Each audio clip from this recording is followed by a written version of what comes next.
നമസ്കാരം. News and വ്യൂസിലേക്ക് സ്വാഗതം. സംഘപരിവാർ രാജ്യത്ത് നടപ്പാക്കുന്ന ഹിന്ദുത്വവൽക്കരണത്തെ അതേ ശക്തിയിൽ അകമഴിഞ്ഞ് പിന്തുണയ്ക്കുകയാണ് കോൺഗ്രസ്. ഏറ്റവും ഒടുവിലുണ്ടായത് BJP ഭരിക്കുന്ന ഗുജറാത്തും ഗോവയും രാമക്ഷേത്രം നിർമ്മിച്ചതിന് പ്രധാനമന്ത്രി നരേന്ദ്രമോദിയെ അഭിനന്ദിച്ച് പ്രമേയം പാസാക്കുന്നത് നമുക്ക് മനസ്സിലാക്കാം.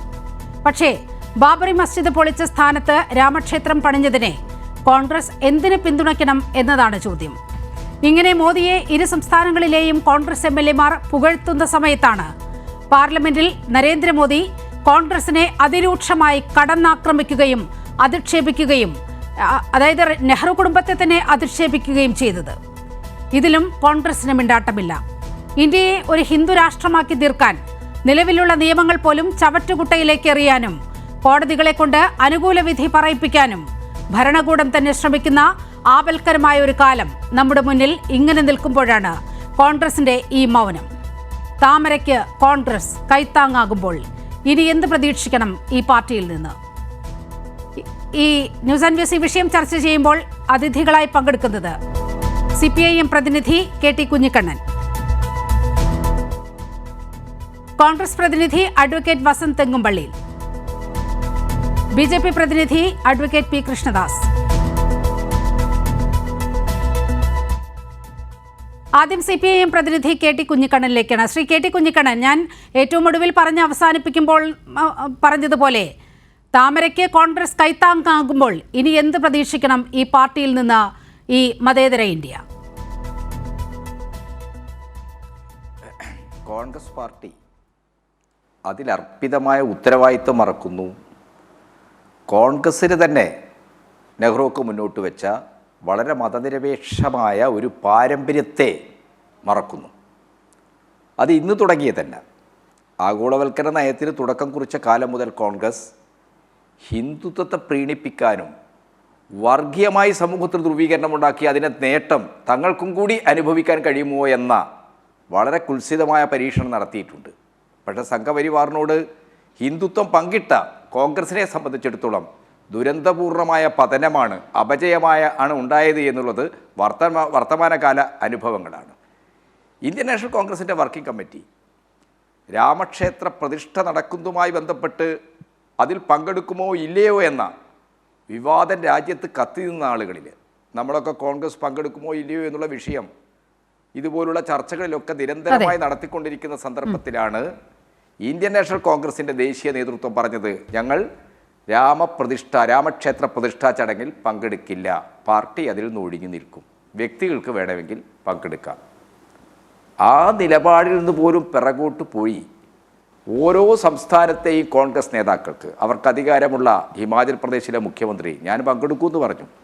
എന്നു മാത്രമല്ല, ജനുവരി 22 നമ്മുടെ സമകാലീന ചരിത്രത്തിലെ ഏറ്റവും അനീതികരമായ ആ ദിനം ഔദ്യോഗിക അവധി ദിവസമായി പ്രഖ്യാപിച്ചു. അങ്ങനെ മോഡിയുടെ രാമപ്രതിഷ്ഠ ദിനത്തെ ഹിമാചൽ പ്രദേശിൽ വലിയ ആഘോഷമാക്കി മാറ്റി ഹിമാചൽ പ്രദേശിലെ കോൺഗ്രസ് മുഖ്യമന്ത്രി.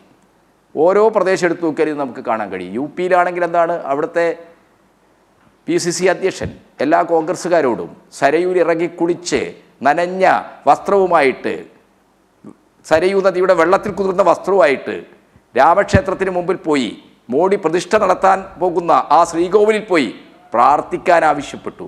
കോൺഗ്രസിൻ്റെ വളരെ ദുഃഖകരവും അങ്ങേയറ്റം പ്രതിഷേധകരവുമായ ഒരപജയത്തെയാണ് ഇത് കാണിക്കുന്നത്. ഇന്നിപ്പോൾ ഗുജറാത്തിലും ഗോവയിലും 2 പ്രമേയങ്ങൾ വന്നു. എന്താ പ്രമേയം? അയോധ്യയിൽ രാമക്ഷേത്രം പണിത മോഡിയെ അഭിനന്ദിക്കുന്ന പ്രമേയം. ആ പ്രമേയത്തിന് എന്തിനാണ് ഗുജറാത്തിലെ കോൺഗ്രസ് MPമാർ പിന്തുണ നൽകിയത്? ആ പ്രമേയത്തിന് എന്തിനാണ് ഗോവയിലെ കോൺഗ്രസ് പ്രതിനിധികൾ പിന്തുണ നൽകിയത്? ഒറ്റ ഉത്തരമേയുള്ളൂ. മോഡി ഒരു വശത്ത് കോൺഗ്രസിൻ്റെ ചരിത്രത്തെയും നെഹ്റുവിൻ്റെ പാരമ്പര്യത്തെയും ഗാന്ധിയുടെ ദേശീയ പിതാവ് എന്ന നിലക്കുള്ള സ്ഥാനത്തെയും ചോദ്യം ചെയ്തുകൊണ്ട് പാർലമെൻറ്റിനകത്തും പുറത്തുമൊക്കെ വലിയ വലിയ പ്രചരണങ്ങൾ അടിച്ചുവിടുകയാണ്. അതിൽ പ്രതിഷേധിക്കാൻ പോലും കഴിയാതെ കോൺഗ്രസ് നേതാക്കൾ ഏറ്റവും അപമാനകരമായ നാണംകെട്ട രീതിയിൽ മോഡിയെ സ്തുതിക്കുകയാണ്. ഞങ്ങളെ അങ്ങ് എന്തു പറഞ്ഞാലും പുറംകാല് കൊണ്ട് ചവിട്ടിയാലും ഞങ്ങൾ അങ്ങയെ സ്തുതിക്കും, അങ്ങ് അയോധ്യയിൽ പള്ളി പൊളിച്ച സ്ഥലത്ത് തന്നെ രാമക്ഷേത്രം ഉണ്ടാക്കി പ്രതിഷ്ഠ നടത്തിയ യജമാന സ്ഥാനത്തുള്ള ആളാണ്. അതുകൊണ്ട് അങ്ങയെ അഭിനന്ദിക്കുന്ന ഈ പ്രമേയത്തെ ഞങ്ങൾ പിന്തുണക്കുന്നു എന്ന് കോൺഗ്രസ്സുകാർ പറയുമ്പോൾ ചരിത്രത്തെ, കോൺഗ്രസിൻ്റെ ഏറ്റവും ഒടുവിലെടുത്ത നിലപാടുകളെപ്പോലും അവരെത്ര നിസ്സാരമായിട്ടാണ് കാണുന്നത് എന്ന് പറഞ്ഞു കഴിഞ്ഞാൽ ഹിന്ദുത്വ പ്രീണന അജണ്ടയിലാണ് കോൺഗ്രസ്. മോഡി സ്തുതിയിലാണ് ഇപ്പോൾ കോൺഗ്രസ്. പാർലമെന്റിൽ നെഹ്റുവിൻ്റെ ചരിത്രത്തെ ആകെ തള്ളിക്കളയുന്ന രീതിയിൽ അങ്ങേയറ്റം അസഭ്യകരമായ ആരോപണം നെഹ്റുവിനെതിരെ ഉന്നയിക്കുക. ഈ പുറത്തൊക്കെ എന്താണ്, ഞാനിപ്പോൾ കോഴിക്കോട്ട് നിന്നാണ് നീലിമായി ചർച്ചയിൽ പങ്കെടുക്കുന്നത്. രാജ്യത്തെ ഏറ്റവും പ്രധാനപ്പെട്ട ഒരു ഉന്നത വിദ്യാഭ്യാസ സ്ഥാപനം, ശാസ്ത്ര സാങ്കേതിക വിദ്യാഭ്യാസ സ്ഥാപനം NIT, ഇവിടെ തൊട്ടടുത്ത, ഇവിടെ ചാത്തമംഗലത്ത. ആ NITയിൽ കഴിഞ്ഞ ദിവസത്തിൽ എന്താ ഉണ്ടായത്? അതിൻ്റെ വിശദാംശങ്ങളിലേക്ക് ഞാൻ പോകുന്നില്ല. അവിടെ ഒരു അധ്യാപിക ഷൈജ ആണ്ടവൻ, അവർ ഗാന്ധിയുടെ രക്തസാക്ഷി ദിനത്തിൽ അവർ ട്വീറ്റ് ചെയ്തത് എന്താണ്? അവർ ട്വീറ്റ് ചെയ്തത് ഗോഡ്സെ നമ്മുടെ അഭിമാനമാണ്. ഗോഡ്സെ എന്തുകൊണ്ട് അഭിമാനമായി എടുത്ത് കാണിക്കുന്നത്? ഇന്ത്യയെ രക്ഷിച്ചതുകൊണ്ട്. ഇന്ത്യയെ ആരിൽ നിന്ന് രക്ഷിച്ചതുകൊണ്ട്?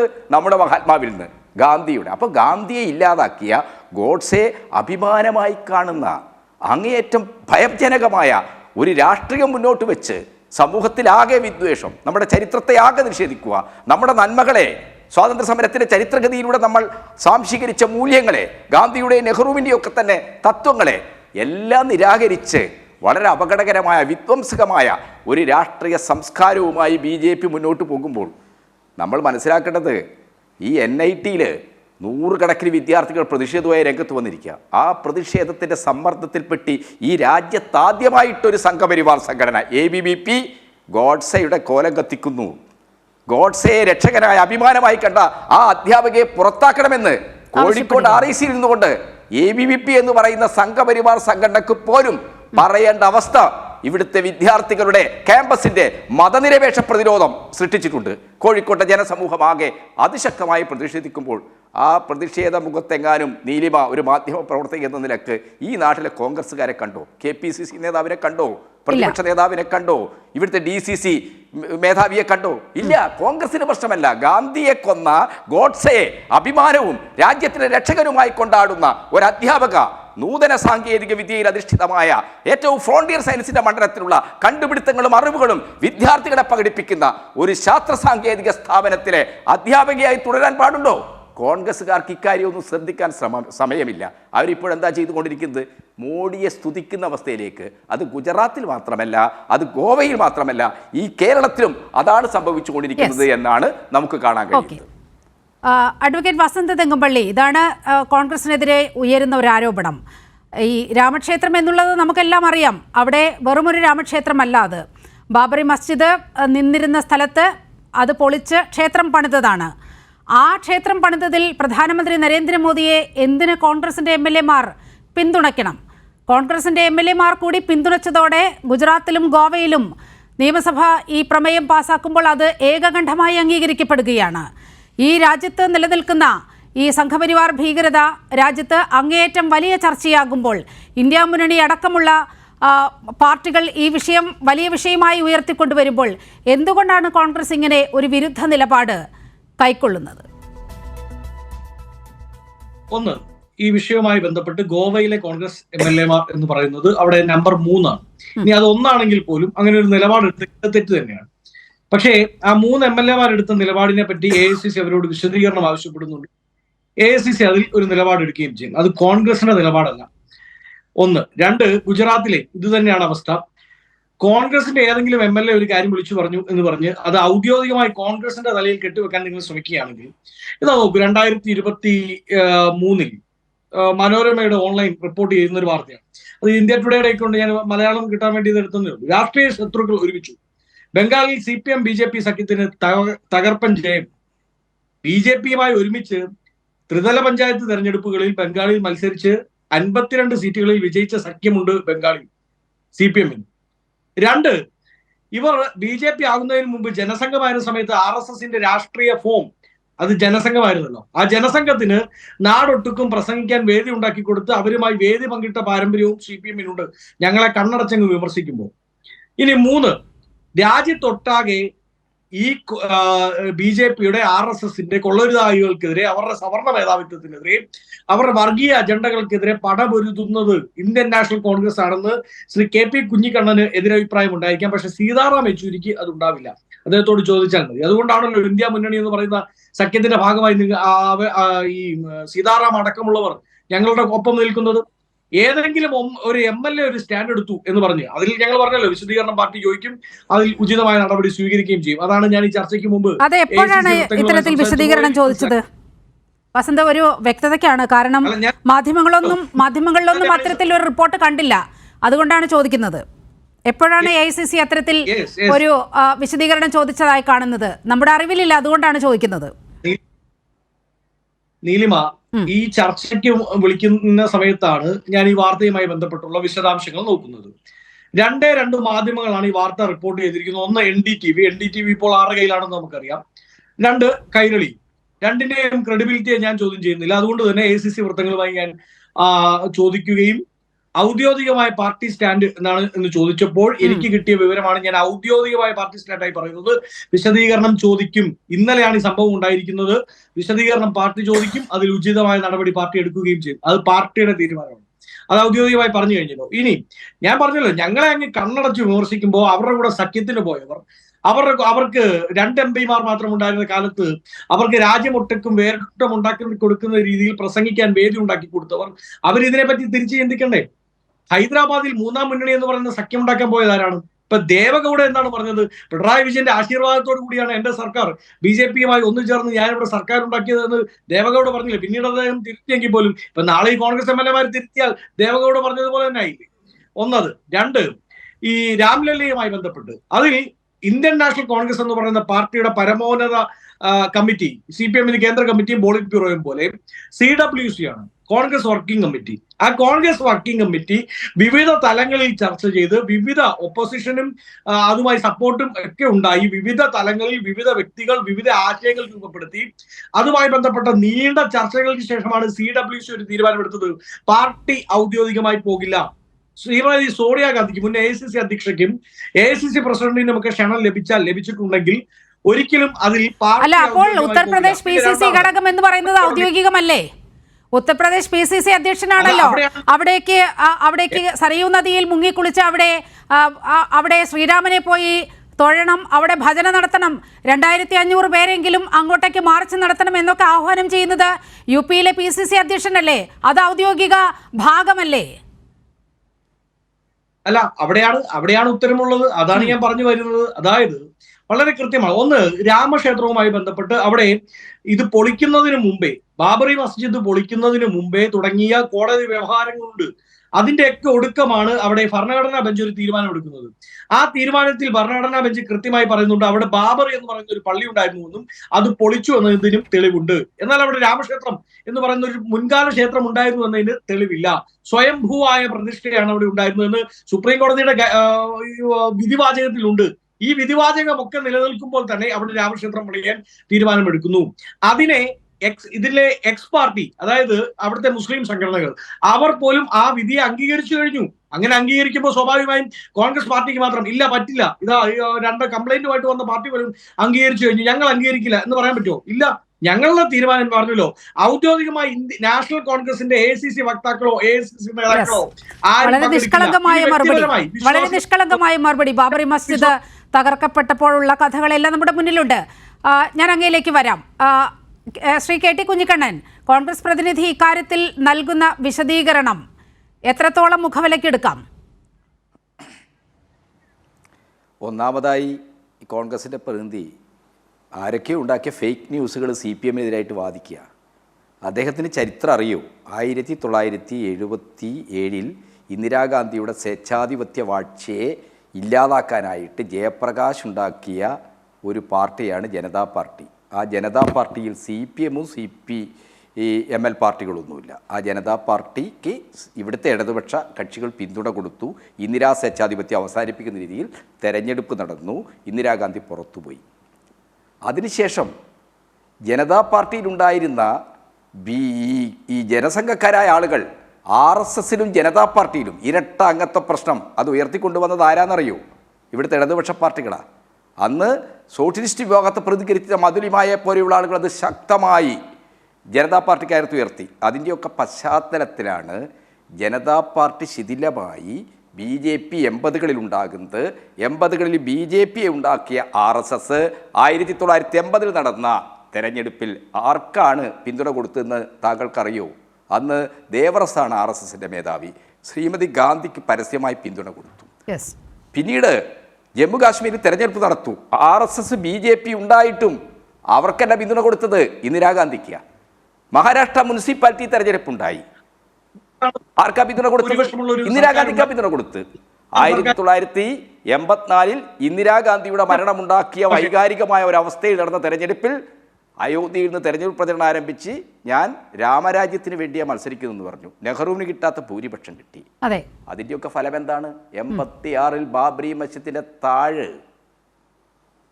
ഫൈസാബാദിലെ ഒരു സാധാരണ കോടതി വിധിയെ നിമിത്തമാക്കി അന്നത്തെ UP ഗവൺമെന്റ് രാജീവ് ഗാന്ധിയുടെ, ഇന്ത്യൻ പ്രധാനമന്ത്രിയുടെ നിർദ്ദേശാനുസരണം തുറന്നു കൊടുത്തു. 89-ൽ അവിടെ ശിലാന്യാസത്തിന് രാജീവ് ഗാന്ധി അനുമതി കൊടുത്തപ്പോൾ വലിയ വിമർശനം ഉണ്ടായി, വലിയ പ്രതിഷേധം ഉണ്ടായി. ആ പ്രതിഷേധത്തെ നോക്കി രാജീവ് ഗാന്ധി പറഞ്ഞത് എന്താണെന്നറിയോ? രാജീവ് ഗാന്ധി പറഞ്ഞു, ഹിന്ദുത്വം അവഗണിക്കാനാവാത്ത രീതിയിൽ വളർന്നു കഴിഞ്ഞിരിക്കുന്നു, അതുകൊണ്ട് ഞങ്ങൾ ഹിന്ദുത്വ താല്പര്യത്തെ കൂടി കണക്കിലെടുക്കും, അതുകൊണ്ട് അവിടെ അയോധ്യയിൽ ക്ഷേത്രമുണ്ടാക്കാൻ, ശിലാസ്ഥാപനം നടത്താൻ ഞങ്ങൾ അനുമതി കൊടുക്കുന്നു എന്നാണ് പറഞ്ഞത്. ആ അനുമതിയുടെയൊക്കെ ബലത്തിലാണ് 92 ഡിസംബർ 6-ാം തീയതി ചരിത്രപ്രസിദ്ധമായ ബാബരി മസ്ജിദ് പൊളിച്ചത്. ഞങ്ങളുടെ പോയിന്റ് അതുതന്നെയാണ്. ബാബരി മസ്ജിദ് പൊളിച്ച സ്ഥലത്ത്, അതും രേഖാപരമായി, നിയമത്തിന് മുമ്പിൽ രേഖകളാണല്ലോ പ്രശ്നം, രേഖാപരമായി 2.7 ഏക്കർ സ്ഥലം സുന്നി വഖഫ് ബോർഡിൻ്റെ ഉടമസ്ഥയിലുള്ളതാണ്. അത് രഞ്ജൻ ഗൊഗോയിയുടെ നേതൃത്വത്തിലുള്ള സുപ്രീം കോടതിയുടെ 5-അംഗ ബെഞ്ച് കണ്ടെത്തിയിട്ടുള്ളതാണ്. ആ കാര്യങ്ങളൊക്കെ വസ്തുതാപരമായി അവർ ശരിവെച്ചപ്പോൾ വസ്തുതകളെ മാറ്റി വിശ്വാസത്തിന് പ്രാധാന്യം കൊടുത്തുകൊണ്ടാണ്, വസ്തുതകളെ മാറ്റി വെച്ച് വിശ്വാസത്തിന് പ്രാധാന്യം കൊടുത്തുകൊണ്ടാണ് അവിടെ ക്ഷേത്രം പണിയട്ടെ എന്ന വിധിയുണ്ടായത്. ആ വിധി അനീതികരമാണെന്ന് പറയാനുള്ള രാഷ്ട്രീയമായ തൻ്റെ ഇടം കോൺഗ്രസ്സുകാർക്കുണ്ടാവണമെങ്കിൽ അവർക്ക് സത്യസന്ധതയുണ്ടാവണം. ഈ രാജ്യം ഒരു മതരാഷ്ട്രമാകരുത്, മതനിരപേക്ഷ രാഷ്ട്രമാകണം എന്ന നിലപാടുണ്ടാവണം. ആ വിധിയുടെ പശ്ചാത്തലത്തിലാണല്ലോ അവിടെ ഇപ്പോൾ ക്ഷേത്രം ഉണ്ടാക്കിയത്. അത് 2024 തെരഞ്ഞെടുപ്പിനെ മുൻനിർത്തിക്കൊണ്ടാണ്. മോഡി ക്ഷേത്ര നിർമ്മാണം പൂർത്തിയാകുന്നതിന് മുമ്പ് 4 ശങ്കരാചാര്യന്മാരും, പ്രത്യേകിച്ച് ഉത്തരാഖണ്ഡിലെ അമുക്തേശ്വര സരസ്വതാനന്ദ സ്വാമി ഉൾപ്പെടെ അവർ വളരെ കൃത്യമായി പറഞ്ഞു, ശങ്കരാചാര്യ മഠങ്ങൾ കൃത്യമായി പറഞ്ഞു, ധർമ്മശാസ്ത്ര വിധിപ്രകാരം പണി പൂർത്തിയാകാത്ത ഒരു ക്ഷേത്രത്തിൽ പ്രാണപ്രതിഷ്ഠ നടത്തുന്നത് തന്ത്രവിധി പ്രകാരം ശരിയല്ല എന്ന് പറഞ്ഞ ആ വിഗ്രഹത്തിന് ഫലസിദ്ധി ഉണ്ടാവില്ല. അപ്പോൾ ഫലസിദ്ധിയില്ലാത്ത ഒരു പ്രതിഷ്ഠ ശങ്കരാചാര്യന്മാർ പോലും പറയുന്നു അയോധ്യയിൽ മോഡി നടത്തിയിട്ടുള്ളത്, മോഡി യജമാനനായി നിന്നുകൊണ്ട് അയോധ്യയിൽ നടത്തിയിട്ടുള്ളത് ഫലശൂന്യമായ ധർമ്മശാസ്ത്ര വിധികൾക്ക് കോൺഗ്രസ് തിരിച്ചറിയുന്നില്ല എന്നതാണ് അവർക്കെതിരെ ഉയരുന്നൊരു വിമർശനം. ഇപ്പോൾ BJP പ്രതിനിധി അഡ്വക്കേറ്റ് P. കൃഷ്ണദാസിലേക്ക് പോകുകയാണ്.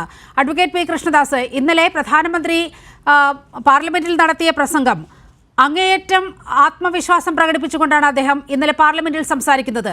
BJP ഒറ്റയ്ക്ക് 370 സീറ്റുകൾ നേടാൻ പോകുകയാണ്. ഘടകകക്ഷികളുടെ സംഭാവനയായി ഒരു 30 സീറ്റ് കൂടി ഇരിക്കട്ടെ, 400 സീറ്റ്, 405 സീറ്റ്, ഇത്തരത്തിൽ സീറ്റുകൾ കൈവരിച്ചുകൊണ്ട് 3-ാം തവണയും അധികാരത്തിൽ വരുമെന്ന് പ്രധാനമന്ത്രി പ്രഖ്യാപിക്കുമ്പോൾ ഈ രാജ്യത്തിൻ്റെ പ്രധാന പ്രതിപക്ഷ കക്ഷിയെന്ന് അവകാശപ്പെടുന്ന കോൺഗ്രസ്, ആ കോൺഗ്രസിനെ പുല്ലുവില കൽപ്പിച്ചിട്ടാണ് അത്തരത്തിൽ ഒരുപക്ഷെ ഇത്തരത്തിൽ ഒരു പ്രസ്താവന പ്രധാനമന്ത്രി നരേന്ദ്രമോദിയിൽ നിന്നും ഉണ്ടാകുന്നത്. അത്രമേൽ കോൺഗ്രസിനെ നിശബ്ദമാക്കാൻ നിങ്ങൾക്ക് കഴിഞ്ഞുവോ?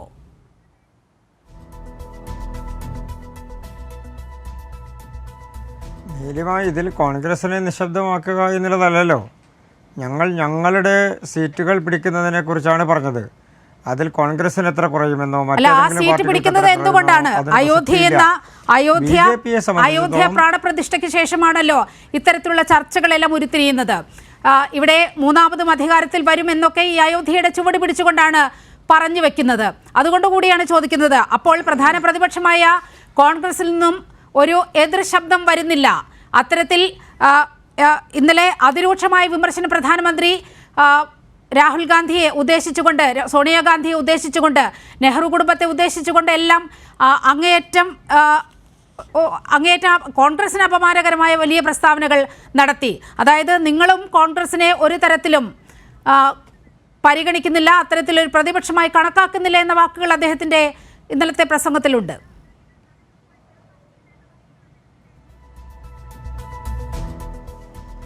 നീലിമ, എന്നോടുള്ള ചോദ്യം കഴിഞ്ഞെങ്കിൽ ഞാൻ രണ്ടുപേരുടെയും 2 ഘട്ടങ്ങളിലായിട്ടുള്ള അവരുടെ സംസാരങ്ങൾ കേട്ടുകൊണ്ടിരിക്കുകയും താങ്കളുടെ രണ്ടാമത്തെ ചോദ്യം കേൾക്കുകയും ചെയ്തതാണല്ലോ. അപ്പോൾ ഞാൻ എൻ്റെ ഭാഗം ഒന്ന് പറഞ്ഞു പൂർത്തിയാക്കട്ടെ.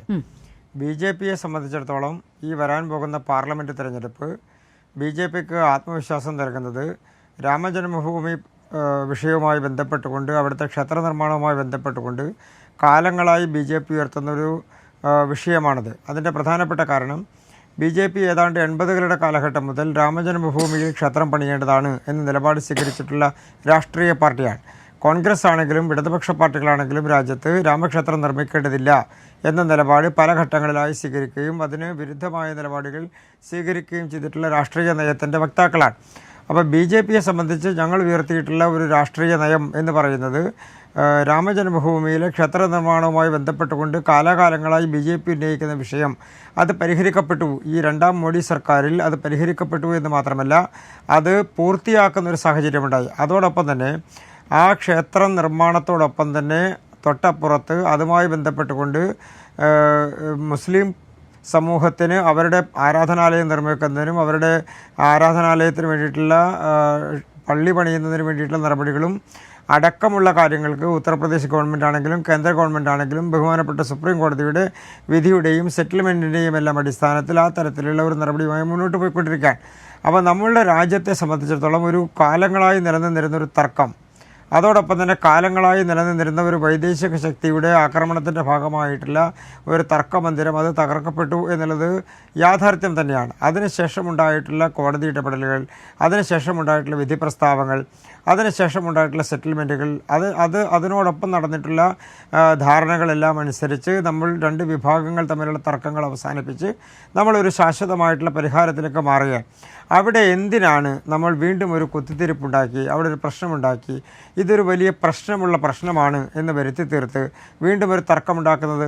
അയോധ്യയിൽ ശ്രീരാമക്ഷേത്രം ഉയരുകയും അതിൻ്റെ പുറത്ത് സ്വാഭാവികമായും നടക്കുന്ന നടപടികളും അതിനെ തുടർന്നുണ്ടായിട്ടുള്ള പ്രാണപ്രതിഷ്ഠയും എല്ലാം നടന്ന സമയത്ത് ഏതെങ്കിലും ഒരു അപസ്വരമോ ഏതെങ്കിലും ഒരു അക്രമ സ്വഭാവമോ ഏതെങ്കിലും തരത്തിലുള്ള എതിർപ്പുകളോ എവിടെയെങ്കിലും ഉണ്ടായോ? കേരളമടക്കമുള്ള സ്ഥലങ്ങളിൽ നിന്ന് അത് പല പ്രസ്ഥാനങ്ങളും, അത് സാമുദായിക പ്രസ്ഥാനങ്ങളാണെങ്കിലും ഇപ്പോൾ ഏറ്റവും അടുത്ത് മുസ്ലിം ലീഗ് അടക്കമുള്ള രാഷ്ട്രീയ പാർട്ടികൾ അതുമായി ബന്ധപ്പെട്ടുകൊണ്ട് ഉള്ള വിഷയങ്ങൾ അവസാനിച്ച് കഴിഞ്ഞതാണ് എന്ന് പറയുന്നൊരു സാഹചര്യമുണ്ട്. അതിൻ്റെ പ്രധാനപ്പെട്ട കാരണം എന്താണ്? നമ്മുടെ സമൂഹത്തിൽ ഏതെങ്കിലും ഒക്കെ കാലഘട്ടങ്ങളിൽ നിന്നിരുന്ന തർക്കങ്ങൾ അത് പരിഹരിക്കപ്പെട്ടിരിക്കുന്നു, അത് ശാശ്വതമായി പരിഹരിക്കപ്പെട്ടിരിക്കുന്നു. ഇനി അതിലൊരു തർക്കമുണ്ടാവുക എന്നുള്ളതല്ല, മറിച്ച് സമവർത്തിത്തോടുകൂടി എല്ലാവരും ഒരുമിച്ച് പോകുന്ന ഇത് അയോധ്യ കൊണ്ട് തീരില്ല എന്നതല്ലേ നമ്മുടെ മുന്നിൽ. ശ്രീകൃഷ്ണദാസ്, ഞാൻ ചെറിയൊരു ഇടപെടലാണ്. ഈ അയോധ്യ കൊണ്ട് മാത്രം ഈ പ്രശ്നമൊന്നും തീരില്ല എന്നതാണ് മനസ്സിലാക്കേണ്ടത്. ഇന്ന് തന്നെ നോക്കൂ, രാമജന്മഭൂമി ക്ഷേത്ര ട്രസ്റ്റിന്റെ ട്രഷറർ ഗോവിന്ദ് ദേവഗിരി മഹാരാജന്റെ പ്രസ്താവന അങ്ങയുടെ ശ്രദ്ധയിൽ ഞാൻ കൊണ്ടുവരാം. ഇന്ത്യയിൽ വിദേശ ശക്തികൾ 3500-ൽ പരം ക്ഷേത്രങ്ങൾ തകർത്തിട്ടുണ്ട്. ഇതിൽ അയോധ്യയുടെ കാര്യത്തിൽ ഏതാണ്ട് തീരുമാനമായി. കാശിയും അതുപോലെ മധുര, ഈ ക്ഷേത്രങ്ങൾ വിട്ടുകിട്ടുന്നത് യാഥാർത്ഥ്യമായാൽ മറ്റെല്ലാം മറക്കാൻ കഴിയുമെന്നാണ് പറയുന്നത്. യാൻവ്യാപിയിലൊക്കെ നടക്കുന്ന കാര്യങ്ങൾ നമ്മുടെ മുന്നിലുണ്ട്. അവിടെ പൂജയ്ക്ക് അനുമതി കൊടുത്തിരിക്കുകയാണ്. അതിപ്പോൾ കോടതിയുടെ പരിഗണനയിലേക്ക് കൂടി വരികയാണ്. അതായത് അയോധ്യ കഴിഞ്ഞു, കാശിയും മധുരയും വിട്ടുകിട്ടിയാൽ ഇവിടെ മറ്റ് പ്രശ്നങ്ങൾക്കില്ല എന്ന് ഈ രാമക്ഷേത്ര ട്രസ്റ്റിന്റെ ഭാരവാഹികൾ പറയുകയാണ്. അപ്പോൾ ഈ പ്രശ്നങ്ങൾ ഇവിടെ തീരുകയാണോ?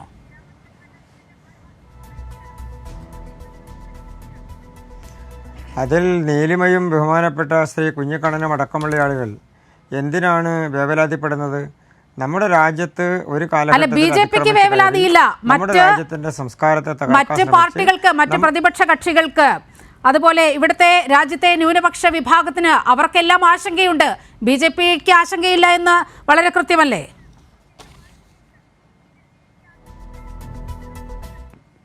അല്ല, അതാ ഞാൻ ചോദിച്ചത്. അതിൽ നിങ്ങൾ എന്തിനാണ് ആശങ്കപ്പെടുന്നത്? അങ്ങനെ ആശങ്കപ്പെടേണ്ട വിഭാഗങ്ങൾക്ക് ഒരാശങ്കയുമില്ലല്ലോ. അവർക്ക് കൃത്യമായി കാര്യങ്ങൾ ബോധ്യപ്പെട്ടിട്ടുണ്ടല്ലോ. അതുമായി ബന്ധപ്പെട്ടുകൊണ്ട് നമ്മുടെ രാജ്യത്ത് നടക്കുന്ന പ്രശ്നങ്ങൾ എന്താണ്, അതുമായി ബന്ധപ്പെട്ടുകൊണ്ട് നമ്മുടെ രാജ്യത്ത് ഒരു കാലഘട്ടത്തിൽ നിലനിന്നിരുന്ന സംവിധാനങ്ങൾ എന്തായിരുന്നു, താങ്കൾ ഉദ്ദേശിക്കുന്നത്, താങ്കൾ ഈ ആശങ്കയില്ല എന്ന് പറയുമ്പോൾ ഉദ്ദേശിക്കുന്നത് ഒരു പക്ഷേ പാണക്കാട് തങ്ങളുടെ പ്രസ്താവനയായിരിക്കാം. സാദിഖ് അലി ശിഹാബ് തങ്ങൾ കഴിഞ്ഞ ദിവസം നടത്തിയ പ്രസ്താവനയെ ഉദ്ധരിച്ചുകൊണ്ടാണോ അത്തരത്തിൽ ആ വിഭാഗത്തിന് ആശങ്കയില്ല എന്ന് പറയുന്നത്?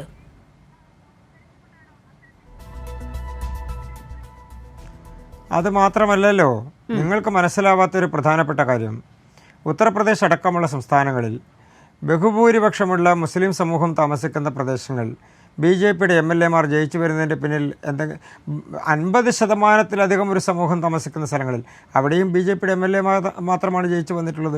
അപ്പോൾ സ്വാഭാവികമായും നിങ്ങൾ ഉദ്ദേശിക്കുന്നത് പോലെ ഈ സമൂഹത്തിൽ ഏതെങ്കിലും തരത്തിലുള്ള തർക്കങ്ങളുണ്ടാക്കി പ്രശ്നങ്ങളുണ്ടാക്കി ഈ രാജ്യത്തൊരു കലാപാന്തരീക്ഷം ഉണ്ടാക്കാം എന്ന് ഒരു കാലഘട്ടത്തിൽ നിങ്ങൾ ആഗ്രഹിച്ചിരുന്നത് പോലെ, ഇടതുപക്ഷ പ്രസ്ഥാനങ്ങളെല്ലാം ശ്രമിച്ചിരുന്നത് പോലെ, അതിനിയും ശ്രമിച്ചാൽ, കോൺഗ്രസ് ശ്രമിച്ചിരുന്നത് പോലെ ഇനിയും ശ്രമിച്ചാൽ അത് ഈ രാജ്യത്ത് വിലപ്പോകില്ല എന്നുള്ളതാണ് ഈ രാജ്യത്തെ എല്ലാ വിഭാഗം ജനങ്ങളും പറയുന്നത്.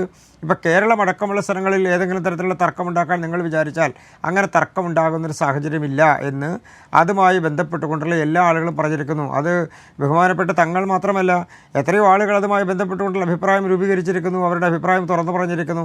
അപ്പോൾ നമ്മുടെ രാജ്യത്ത് ജനാധിപത്യ സംവിധാനം അനുസരിച്ചും കോടതി വിധി അനുസരിച്ചും പോകുന്ന കാര്യങ്ങളിൽ പിന്നെ വൈദേശിക ശക്തികൾ നമ്മുടെ രാജ്യത്ത് അതിക്രമിച്ച് കയറി ഈ രാജ്യത്തിൻ്റെ ഭരണം കൈയാളിയിരുന്നു എന്നുള്ളത് ഒരു പുതിയ അനുഭവമൊന്നുമല്ലല്ലോ. ബ്രിട്ടീഷുകാർ എത്ര കാലം ഈ രാജ്യത്തെ ഭരണം കൈയാളിയിരുന്നു, മുഗളന്മാർ എത്ര കാലം ഈ രാജ്യത്ത് അക്രമം നടത്തിയിരുന്നു, അവർ ഭരണം കൈയാളാൻ വേണ്ടിയുള്ള ശ്രമങ്ങൾ നടത്തിയിരുന്നു, ഈ രാജ്യത്തെ പിടിച്ചെടുക്കാൻ വേണ്ടിയുള്ള ശ്രമങ്ങൾ നടത്തിയിരുന്നു. അപ്പോൾ ആ തരത്തിൽ നടന്നിട്ടുള്ള ശ്രമങ്ങളെ ഈ രാജ്യത്തെ പുരാതന കാലഘട്ടം മുതൽ എത്രയോ ആ തരത്തിലുള്ള തർക്കങ്ങളെ, ആ തരത്തിലുള്ള അഗ്രവേഷൻസ് എന്ന് പറഞ്ഞാൽ നമ്മുടെ രാജ്യത്തെ പിടിച്ചടക്കാൻ വേണ്ടി നടന്നിട്ടുള്ള അധിനിവേശങ്ങൾ, അതിനെയെല്ലാം പോർച്ചുഗീസുകാരടക്കം എത്രയോ തവണ നടന്നിട്ടുള്ള അതിക്രമങ്ങളെ നേരിട്ടിട്ടുള്ള രാജ്യമാണ് നമ്മുടേത്. അപ്പോൾ ആ കാലഘട്ടങ്ങളിൽ ഒരു അബല ജനവിഭാഗം ഏതെങ്കിലും തരത്തിൽ ആ ആക്രമങ്ങൾക്ക് വിധേയരായി പോയിട്ടുണ്ടെങ്കിൽ അതിൽ ശക്തി ഉണ്ടാകുന്ന സമയത്ത് അത് തിരിച്ചു വരുന്നതിൽ എന്താ തെറ്റുള്ളത്? നിങ്ങളെന്തിനാ വേവലാതിപ്പെടുന്നത്? അങ്ങനെ ഒരു തർക്കവും ഇവിടെ നിലവിലില്ലല്ലോ. ശ്രീരാമ ജന്മഭൂമിയിൽ ക്ഷേത്രത്തിൻ്റെ പ്രാണപ്രതിഷ്ഠ നടക്കുന്നതുമായി ബന്ധപ്പെട്ട് ഏതെങ്കിലും ഒരു സ്ഥലത്ത് എവിടെയെങ്കിലും ഒരു തർക്കമുണ്ടായോ? ഏതെങ്കിലും തരത്തിലുള്ള ഒരു പ്രശ്നമുണ്ടായോ?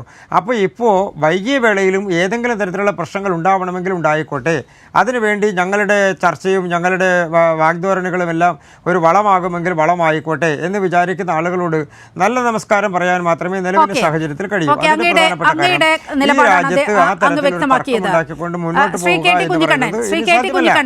ഇത്തരത്തിൽ ചർച്ചകൾ നടത്തി കലാപത്തിന് ശ്രമിക്കുന്നു, അത്തരത്തിൽ ഇവിടെ ഒരു അശാന്തി വിതറാൻ ശ്രമിക്കുന്നു മാധ്യമങ്ങൾ എന്നുള്ള രീതിയിലൊക്കെയാണ് BJPയുടെ വക്താവ് പറയുന്നത്.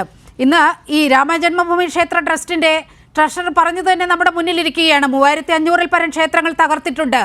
അങ്ങ് തന്നെ പല അഭിമുഖങ്ങളിലും വളരെ കൃത്യമായി വ്യക്തമാക്കിയിട്ടുണ്ട് ഇത്തരത്തിലൊരു കണക്ക് ആരാണ് ഇവിടെ കൊണ്ടുവന്നത് എന്നുള്ളത്. ഈ ഇന്ത്യൻ സമൂഹത്തിൽ അശാന്തി വിതറാൻ വേണ്ടി ഇത്തരത്തിൽ കണക്കുകൾ ഉണ്ടാക്കിയത് ആരാണ് എന്നുള്ള ചരിത്ര സത്യമെല്ലാം നമ്മുടെ മുന്നിൽ നിൽക്കുകയാണ്. ഇപ്പോൾ അവർ പറയുന്നു അയോധ്യ കഴിഞ്ഞതാണ്, കാശിയും അതുപോലെ മധുരയും ഈ ക്ഷേത്രങ്ങൾ വിട്ടുനിന്നാൽ ഞങ്ങളുടെ പ്രശ്നങ്ങൾ തീർന്നു. അത് മുസ്ലിങ്ങളിൽ നിന്ന് അത്തരത്തിൽ ഒന്ന് പ്രതീക്ഷിക്കുകയാണ് രാമജന്മഭൂമി ക്ഷേത്ര ട്രസ്റ്റും.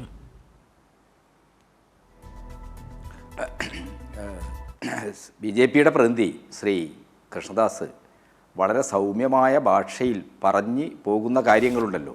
അവിടെ ആർക്കും തർക്കമില്ല, അത് ക്ഷേത്രം അവിടെ പണിതോട്ടെ, ഏതായാലും പള്ളി പൊളിഞ്ഞു കഴിഞ്ഞല്ലോ, അതെന്തിനാണ് വീണ്ടും വിഷയാക്കുന്നത്? ഈ സൗമ്യതയുടെ ഈ വാക്കുകളിൽ അദ്ദേഹം ഒളിച്ചു വെച്ചിരിക്കുന്നത് ഭീകരമായ അപരമതവിരോധത്തിൻ്റെയും അപരമതവിഭാഗങ്ങളുടെ ആരാധനാലയങ്ങളും സംസ്കാരവും ഒക്കെ തന്നെ ആക്രമിച്ചില്ലാതാക്കണമെന്നുള്ള ഒരു ഫാസിസ്റ്റ് രാഷ്ട്രീയമാണ്. ആ ഫാസിസ്റ്റ് രാഷ്ട്രീയം രാജ്യത്ത് ഭീഷണമാകുന്ന ഒരു സന്ദർഭത്തിലാണ്, ഇന്ത്യൻ പാർലമെൻറ്റിൽ അതിശക്തമായ അതിനെതിരായിട്ട് പ്രതിഷേധം വന്ന ഒരു സന്ദർഭത്തിലാണ് 1991 പ്ലേസസ് ഓഫ് വേർഷിപ്പ് ആക്ട് ഉണ്ടായത്. എന്ന് പറഞ്ഞു കഴിഞ്ഞാൽ 1947 മുമ്പുള്ള സ്ഥിതിയിൽ തന്നെ ക്ഷേത്രങ്ങളും പള്ളികളുമൊക്കെ നിലനിർത്തണം, അതിൽ മതപരമായ മാറ്റം വരുത്താൻ പാടില്ല. ഏതൊഴിച്ച്? അയോധ്യ ഒഴിച്ച്. 3000 ചില്ലാന ക്ഷേത്രങ്ങൾ നമ്മുടെ രാജ്യത്ത് ചരിത്രത്തിൻ്റെ പല ഘട്ടങ്ങളിലായി ഹിന്ദുക്കൾക്ക് നഷ്ടപ്പെട്ടു പോയിട്ടുണ്ടെന്നും അത് തിരിച്ചു പിടിക്കണമെന്നുമുള്ള ഒരു വലിയ ക്യാമ്പയിൻ ഈ ഗ്ലോബലൈസേഷൻ്റെയൊക്കെ ഭാഗമായിട്ടാണ് അമേരിക്കൻ CAയുമായി നേരിട്ട് ബന്ധപ്പെട്ട് പ്രവർത്തിക്കുന്ന Carnegie Endowment for International Peace അത്തരൊരു പട്ടിക ഉണ്ടാക്കിയത്. RSSൻ്റെ നാഗപ്പൂരിലെ കാര്യാലയോ അല്ലെങ്കിൽ ഇവിടുത്തെ RSSകാരൊന്നും അല്ല ആ പട്ടിക ഉണ്ടാക്കിയത്. അത് കൃത്യമായിട്ട് കാർണഗി എൻഡോവ്മെൻറ്റ് ഫോർ ഇൻ്റർനാഷണൽ പീസിൻ്റെ വിദഗ്ധന്മാരാണ്. അവരുണ്ടാക്കിയ പട്ടിക 1981 വാഷിങ്ടണിലെ വിശ്വ ഹിന്ദു പരിഷത്ത് സമ്മേളനത്തിലാണ് അശോക് സിംഗാൾ ഏറ്റുവാങ്ങിയത്. അതിലാദ്യത്തേതായിരുന്നു അയോധ്യ, രണ്ടാമത്തതാണ് മധുര, മൂന്നാമത്തതാണ് കാശി വിശ്വനാഥ ക്ഷേത്രം. ഇങ്ങനെ തുടങ്ങി 3000-ൽ പരം ക്ഷേത്രങ്ങളെ തർക്കപ്രശ്നമാക്കി അത് പിടിച്ചെടുക്കുന്ന 11-ാം നൂറ്റാണ്ടിൽ ആരംഭിച്ച യൂറോപ്പിൽ ആരംഭിച്ച കുരിശ് യുദ്ധങ്ങൾക്ക് സമാനമായ ഒരു സാഹചര്യം സൃഷ്ടിച്ച് ഇന്ത്യയുടെ മതനിരപേക്ഷ ഘടനയെ തകർത്ത് മതപരമായ ധ്രുവീകരണമുണ്ടാക്കി ഹിന്ദുരാഷ്ട്രം സാക്ഷാത്കരിക്കുക എന്ന അജണ്ടയാണ് RSSന് ഉള്ളത്. ആ അജണ്ടയിൽ നിന്നുകൊണ്ടാണ് RSS ബാബരി മസ്ജിദായാലും അയോധ്യ കാശിയിലെ വിശ്വനാഥ ക്ഷേത്രത്തിൻ്റെ പ്രശ്നമായാലും അതേപോലെ തന്നെ മധുരയിൽ കൃഷ്ണക്ഷേത്രത്തിനടുത്തുള്ള ഷാഫി ഈദ്ഗാഹിൻ്റെ പ്രശ്നമായാലും ഉയർത്തിക്കൊണ്ടുവരുന്നത്. ഇത് മനസ്സിലാക്കാൻ കോൺഗ്രസ്സുകാർക്ക് കഴിയുന്നില്ല എന്നുള്ളതാണ് പ്രശ്നം. കോൺഗ്രസ്സുകാർക്ക് എന്തുകൊണ്ടാണ് അത് മനസ്സിലാക്കാൻ കഴിയാത്തത്? ഈ രാജ്യത്ത് ആരാധനാലയ തർക്കങ്ങൾ ഉണ്ടാക്കി മതപരമായ ധ്രുവീകരണം ഉണ്ടാക്കുക എന്നുള്ളതാണ് BJPയുടെ അജണ്ട. ആ അജണ്ടയെ അതിശക്തമായി എതിർക്കണ്ടേ? 91-ൽ ഈ രാജ്യത്തൊരു നിയമമുണ്ടല്ലോ, 1947 മുമ്പുള്ള സ്റ്റാറ്റസിൽ എല്ലാ ആരാധനാലയങ്ങളും, ഹിന്ദുക്കളുടെയും മുസ്ലിങ്ങളുടെയും ഒക്കെ ആരാധനാലയങ്ങൾ അതേപോലെ നിലനിർത്തണം. അയോധ്യയുടെ കാര്യത്തിൽ മാത്രമാണ് അത് ഈ രാജ്യത്തെ സുപ്രീം കോടതിയിലടക്കം നിരവധി ഡിസ്പ്യൂട്ടുകൾ നിലനിൽക്കുന്ന ഒരു കേസായതുകൊണ്ടാണ് ആ കാര്യത്തിൽ കോടതി തീരുമാനമാകട്ടെ. ബാക്കി ആരാധനാലയങ്ങൾ, ഒരാരാധനാലയം എന്താണ് 47-ൽ ഏത് സ്ഥിതിയിലായിരുന്നു, അതിൽ നിന്ന് വ്യത്യസ്തമായി മതപരമായ മാറ്റമുണ്ടാകാൻ പാടില്ല എന്ന് പറഞ്ഞാൽ ഒരു മതക്കാർ മറ്റ് മതക്കാരുടെ ആരാധനാലയങ്ങൾ പിടിച്ചെടുത്ത് അവരുടെ ക്ഷേത്രമോ പള്ളിയാക്കി അത് മാറ്റുന്നത് അനുവദിക്കില്ലെന്നതാണ് 1991-ൽ പറഞ്ഞത്. പക്ഷേ ആ നിയമം മാറ്റണമെന്നാണ് BJPയുടെ MP ഇന്ന് പാർലമെന്റിൽ ആവശ്യപ്പെട്ടിരിക്കുന്നത്, രാജ്യസഭയിൽ ആവശ്യപ്പെട്ടിരിക്കുന്നത്. ആ നിയമം കൂടി സ്ക്രാപ്പ് ചെയ്യണം. അതെ, അത് അപകടകരമായ ഒരു പ്രവണതയാണെന്ന് മനസ്സിലാക്കാൻ ഈ രാജ്യത്തെ മുഖ്യ പ്രതിപക്ഷ പാർട്ടിയായ കോൺഗ്രസ്സുകാർക്ക് കഴിയുന്നില്ലല്ലോ എന്നുള്ള സങ്കടമാണ്. അവരോട് ദേഷ്യപ്പെട്ടിട്ട് കാര്യമില്ല, സങ്കടമാണ് എന്നെപ്പോലുള്ള ആളുകൾക്കുള്ളത്. നമ്മൾ മനസ്സിലാക്കണം, ഇവിടെ കൃഷ്ണദാസ് പറയുന്നുണ്ടല്ലോ ഇതൊക്കെ വിദേശ അക്രമികൾ വന്ന് മുഗളന്മാർ വന്ന് പൊളിച്ചു കളഞ്ഞതാണെന്നൊക്കെ. അതിന് ചരിത്രത്തിൻ്റെ ഒരു അടിസ്ഥാനവും ഇല്ല കേട്ടോ. ഒരു വാടക ഉത്ഖനന വിദഗ്ധനായിട്ടുള്ള KK മുഹമ്മദിൻ്റെ ഒരു വീഡിയോ അല്ലാതെ ചരിത്രത്തിൻ്റെ ഒരു അടിസ്ഥാനവും അതിനില്ല കൃഷ്ണദാസെ. ഞാൻ മറ്റൊരു കാര്യം പറയാം. ഞാൻ താമസിക്കുന്ന അടുത്താണ് ലോകനാർകാവ് ക്ഷേത്രം. വടക്കൻ വാട്ടിലെ വീരനായകനായ തച്ചോളി യോധേനൻ്റെ തറവാട്ട് ക്ഷേത്രമാണ് ലോകനാർകാവ് എന്ന് പറയുന്നത്. ആ ലോകനാർകാവ് ക്ഷേത്രം കൃത്യമായ ബുദ്ധവിഹാരമായിരുന്നു. ആ ബുദ്ധവിഹാരം മാറ്റിയാണ് അതെന്താക്കിയത്, ലോകനാർകാവാക്കിയത്, ഭഗവതി ക്ഷേത്രമാക്കി മാറ്റിയത്. പ്രകാശ് രാജ നടൻ തൃശ്ശൂർ സാഹിത്യ അക്കാദമിയുടെ ഒരു പരിപാടിയിൽ പങ്കെടുത്തുകൊണ്ട് പറഞ്ഞതുപോലെ, നിങ്ങൾ ക്ഷേത്രങ്ങൾ കുഴിച്ചാൽ ചിലപ്പോൾ പള്ളികൾ കണ്ടേക്കും, പക്ഷേ ആ പള്ളികൾ പൊളിച്ച് ക്ഷേത്രങ്ങൾ കാണുന്നവർ ആ ക്ഷേത്രങ്ങൾക്കടിയിൽ കുഴിച്ചാൽ അവിടെ ബുദ്ധക്ഷേത്രങ്ങൾ കാണും. അതുകൊണ്ട് ചരിത്രത്തിൻ്റെ പല ഘട്ടങ്ങളിൽ ഉണ്ടായിട്ടുള്ള ആരാധനാലയ പ്രശ്നങ്ങളെ സമകാലീന സാഹചര്യത്തിൽ തർക്കമാക്കി മാറ്റുന്നതിൽ ഒരർത്ഥവുമില്ല. ഇവിടെ ക്ഷേത്രങ്ങൾ തകർത്തത് മുസ്ലിങ്ങളോ അല്ലെങ്കിൽ ക്ഷേത്രങ്ങൾ, അതൊരു മതപരമായ വിദ്വേഷത്തിൻ്റെ അടിസ്ഥാനത്തില്ല. ബ്രഹ്മസ്വമായിരിക്കുന്ന ദേവസ്വമായിരിക്കുന്ന സമ്പത്തിൻ്റെ കേന്ദ്രീകരണം ക്ഷേത്രങ്ങളായിരുന്നു. സമ്പത്ത് ക്ഷേത്രങ്ങൾ നടത്തുന്ന ട്രഷറികളായിരുന്നു. ഇപ്പോൾ കാശ്മീർ രാജാവിന് ക്ഷേത്രങ്ങൾ കൊള്ളയടിച്ച് ഖജനാവിൽ വരവുണ്ടാക്കാനുള്ള ഒരു പ്രത്യേക വകുപ്പ് തന്നെ ഉണ്ടായിരുന്നു. അതിനുവേണ്ടി പ്രത്യേക മന്ത്രി തന്നെ ഉണ്ടായിരുന്നു. ഇതൊക്കെ നമ്മുടെ രാജ്യത്തിൻ്റെ ചരിത്രവുമായി ബന്ധപ്പെട്ട് നിൽക്കുന്ന. അതുകൊണ്ട് ഏതെങ്കിലും കാലഘട്ടത്തിലെ ആരാധനാലയ തർക്കങ്ങളെ വർത്തമാനകാലത്തിൽ ഉന്നയിച്ച് ജനങ്ങളെ ഭിന്നിപ്പിച്ച് തമ്മിലടിപ്പിച്ച് അരക്ഷിതത്വം സൃഷ്ടിക്കുക, അതുവഴി ഭൂരിപക്ഷ ധ്രുവീകരണം ഉണ്ടാക്കുക എന്ന അജണ്ടയാണ് RSSനുള്ളത്. ആ അജണ്ട ഈ രാജ്യത്തെ മതനിരപേക്ഷ ശക്തികളാകെ ഒന്നിച്ചു എതിർക്കണം. ആ അജണ്ടയെ ഏറ്റവും ആദ്യം തിരിച്ചറിഞ്ഞ മഹാനാണ് ഇന്ത്യയുടെ പ്രഥമ പ്രധാനമന്ത്രി ജവഹർലാൽ നെഹ്റു. ബാബരി മസ്ജിദിനകത്തേക്ക് ഇതാ രാമൻ്റെയും സീതയുടെയും വിഗ്രഹങ്ങൾ സ്വയംഭൂവായി. ഇവിടെ കോൺഗ്രസിൻ്റെ പ്രതിനിധി BJPക്കാർ പറയുന്ന വാദ ഉന്നയിക്കുന്നത് അത് സ്വയംഭൂവായതോ? നെഹ്റു എന്താ മിസ്റ്റർ GB പന്തിനോട് പറഞ്ഞതെന്നറിയോ? അന്നത്തെ പ്രൊവിൻഷ്യൽ പ്രൈം മിനിസ്റ്റർ ആയിരുന്നു UPയിലെ GB പന്ത്, ഗോവിന്ദ് വല്ലഭായ് പന്ത്. പന്തിനോട് നെഹ്റു എന്താ പറഞ്ഞതെന്നറിയോ? പന്ത് റിപ്പോർട്ട് ചെയ്ത് വസന്ത് എന്തോ പറയാൻ ശ്രമിക്കുന്നുണ്ട്. അത് കേട്ട ശേഷം തുടരാം. വസന്ത് പറ. ഞാനൊരു കാര്യം ചോദിച്ചോട്ടെ നീലിമ, ഞാനൊരു കാര്യം ചോദിച്ചോട്ടെ. പറഞ്ഞോളൂ. പറഞ്ഞോളൂ.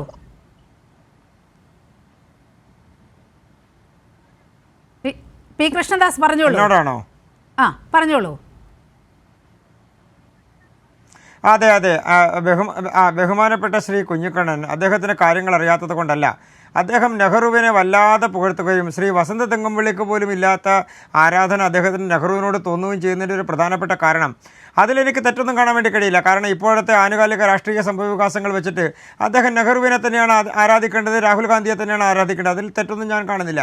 പക്ഷേ ഒരു പ്രധാനപ്പെട്ട കാര്യമുള്ളത്, അദ്ദേഹം മുഗളന്മാർ വന്നതിനെ സംബന്ധിച്ച് അദ്ദേഹത്തിന് അഭിപ്രായ വ്യത്യാസമുണ്ട്. അല്ലല്ല, ഒറ്റ കാര്യം, അഭിപ്രായ വ്യത്യാസമുണ്ട്. അദ്ദേഹം കെ മുഹമ്മദ് വാടക ചരിത്രകാരനാണ് എന്ന് പറയുക. അദ്ദേഹം ചരിത്രകാരനായി കണ്ടത് ആരെയാണ്? പ്രകാശ് രാജിനെയാണ്. എന്താ പ്രകാശ് രാജിൻ്റെ പണി? എന്താ അദ്ദേഹത്തിൻ്റെ പ്രൊഫഷൻ? അദ്ദേഹമാണോ ഈ കോഴിക്കോട് വന്നൊരു സെമിനാറിൽ പ്രകാശ് രാജ് പറഞ്ഞതാണോ ഈ രാജ്യത്തിൻ്റെ ചരിത്രം അല്ലെങ്കിൽ കേരളത്തിൻ്റെ ചരിത്രം? അപ്പോൾ പ്രകാശ് രാജിനെ ചരിത്രകാരനാക്കാനുള്ള അദ്ദേഹത്തിൻ്റെ വ്യഗ്രത മനസ്സിലാകും. പക്ഷേ അല്ലല്ല, അങ്ങനെ തന്നെയാണ് കേട്ടി ഉദ്ദേശിച്ചത്. ഉദ്ദേശിച്ചത് അങ്ങനെ തന്നെയാണ്.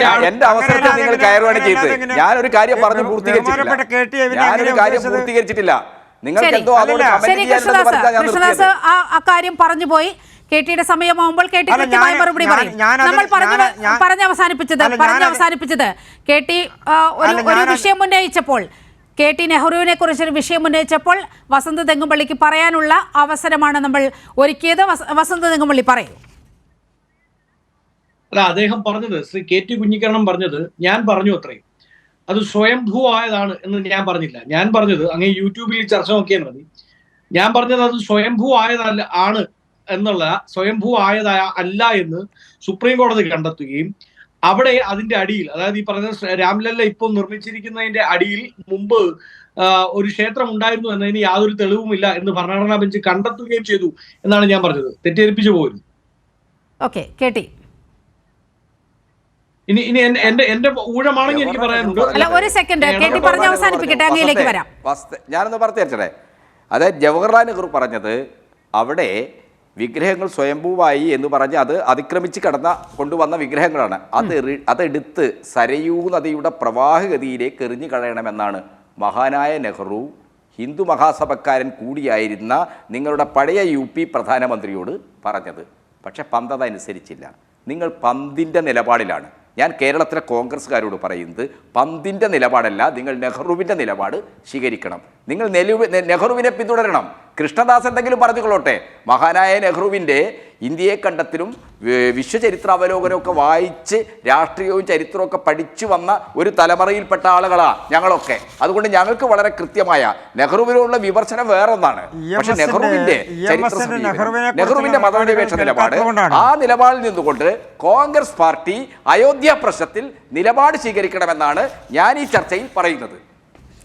വസന്ത തെങ്ങുംപള്ളി, ഇന്നലെ പ്രധാനമന്ത്രി നെഹ്റുവിനെ അങ്ങേയറ്റം അധിക്ഷേപിച്ച് സംസാരിക്കും.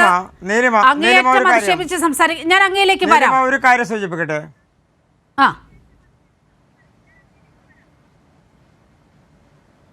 ഞാൻ ഈ വസന്തിലേക്ക് പോയതിനു ശേഷം അങ്ങയിലേക്ക് എത്തിയാൽ അദ്ദേഹത്തിന്റെ അഭിപ്രായം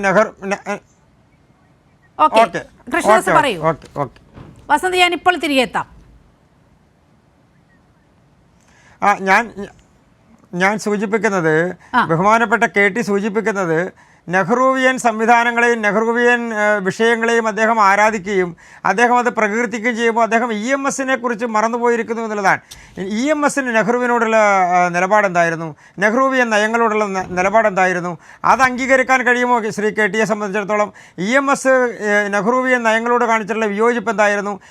ഇന്ത്യയിലെ കമ്മ്യൂണിസ്റ്റ് പ്രസ്ഥാനങ്ങൾ ഒരു കാലഘട്ടത്തിൽ നെഹ്റുവിയൻ സാമ്പത്തിക ശാസ്ത്രത്തെയും നെഹ്റുവിയൻ ആശയങ്ങളെയും നെഹ്റുവിയൻ സംവിധാനങ്ങളെയും തള്ളിപ്പറയുകയും അതിനെതിരായി നിരന്തരമായി പോരാടുകയും ചെയ്തതിൻ്റെ ഫലമായിട്ടാണ് ഈ നെഹ്റുവിന് ശേഷം EMS എന്നുള്ളൊരു മുദ്രാവാക്യം ഒരു കാലഘട്ടത്തിൽ ഇടതുപക്ഷക്കാർ വിളിക്കുന്ന സാഹചര്യം ഉണ്ടായത്. ശ്രീ കെ.ടി. കുഞ്ഞിക്കണ്ണൻ ഇപ്പോൾ പറയുന്നത് ആ നെഹ്റുവിയൻ നയമാണ് നല്ലത്, ശ്രീ EMS അടക്കമുള്ള ആളുകൾ പറഞ്ഞത് അബദ്ധമായി പോയി എന്നാണെങ്കിൽ ശരി. പക്ഷേ നെഹ്റുവിയൻ സിദ്ധാന്തങ്ങളെയൊന്നും മുറുകെ പിടിച്ചുകൊണ്ടല്ല കെ.ടി. സംസാരിച്ചത് എന്നാണ് മനസ്സിലാക്കുന്നത്. ശ്രീ കെ.ടി., അതായത് നെഹ്റു ഈ വിഷയത്തിൽ എടുത്ത സമീപനം ചൂണ്ടിക്കാട്ടുമ്പോൾ നെഹ്റുവിയൻ സമീപനങ്ങളെ പൂർണ്ണമായും ഉൾക്കൊള്ളുന്നു എന്നതിന് അർത്ഥമില്ലല്ലോ.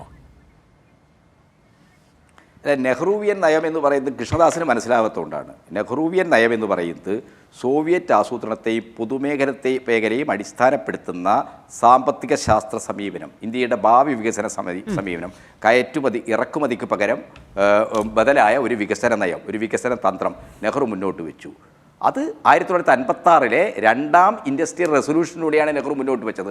പക്ഷേ ഒന്നാം ഇൻഡസ്ട്രിയൽ റെസൊല്യൂഷൻ 1948 ബോംബെ പ്ലാനിൻ്റെ അടിസ്ഥാനത്തിൽ നെഹ്റു വെച്ചപ്പോൾ EMS ഉൾപ്പെടെയുള്ള ഇന്ത്യയിലെ കമ്മ്യൂണിസ്റ്റ് നേതാക്കൾ നിശിതമായി അതിനെ വിമർശിച്ചു. ആ വിമർശനങ്ങൾ കൂടി ഉൾക്കൊണ്ടുകൊണ്ടാണ് 1950 ഭരണഘടന ഉണ്ടാവുകയും നമ്മൾ റിപ്പബ്ലിക് ആവുകയും പഞ്ചവത്സര പദ്ധതികൾ സ്വീകരിക്കുകയും അതിൻ്റെ അടിസ്ഥാനത്തിൽ 1956 നെഹ്റു പൊതുമേഖലയിൽ ഊന്നുന്ന പ്ലാനിങ്ങിനെ അടിസ്ഥാനമാക്കുന്ന ഒരു വികസന നയം സ്വീകരിച്ചത്. അതാണ് നെഹ്റുവിയൻ നയമായിട്ട് ഇടതുപക്ഷം കാണുന്നത്.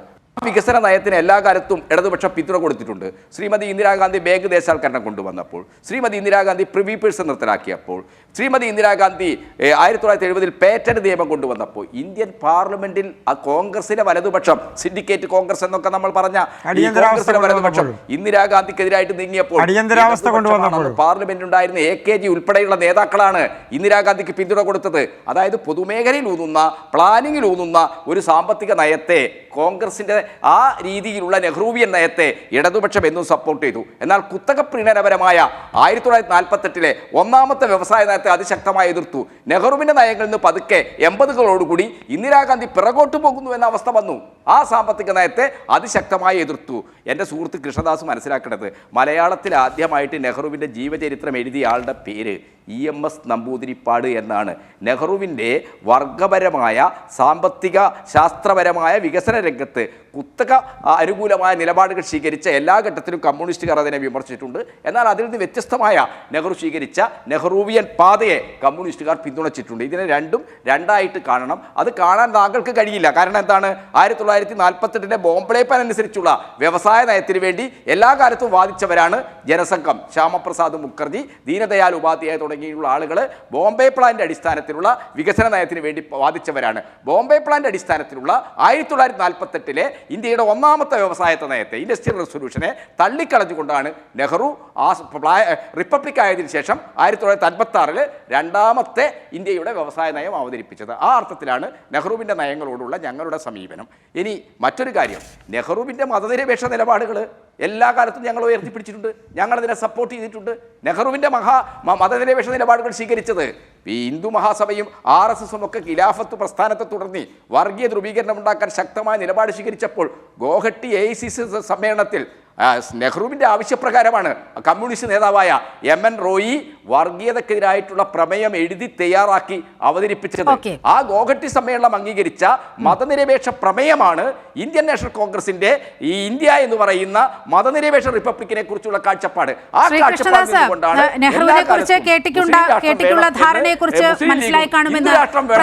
ഹിന്ദു മഹാസഭയും പറയുമ്പോൾ അതിനെ അതിശക്തമായി ഗാന്ധി പോയേ തീരൂ.